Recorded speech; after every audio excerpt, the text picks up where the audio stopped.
周武王滅咗商朝，安定天下，聲威顯赫，四方蠻夷都嚟進貢。當中有個叫呂嘅國家進貢咗幾隻土產嘅獒犬俾武王。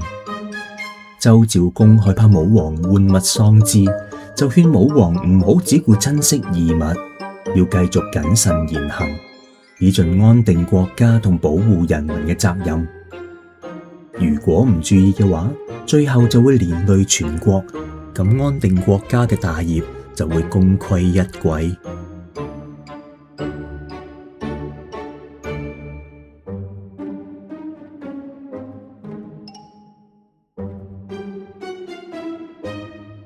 究竟乜嘢叫做功虧一簣呢？古時7尺為一仞，簣就係裝土嘅竹籮。要建成一座9仞高嘅山，就要連土帶石一籮一籮咁往上堆。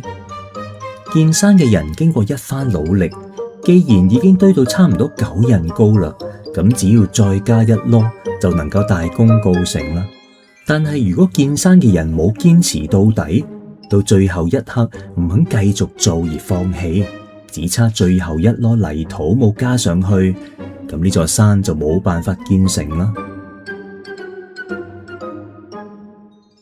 呢個成語話俾我哋聽，無論做乜嘢事都要有始有終，踏踏實實，堅持到底。否則雖然只係差少少，亦都會前功盡廢，功敗垂成噶啦。你最近有冇乜嘢工作只差少少就完成呢？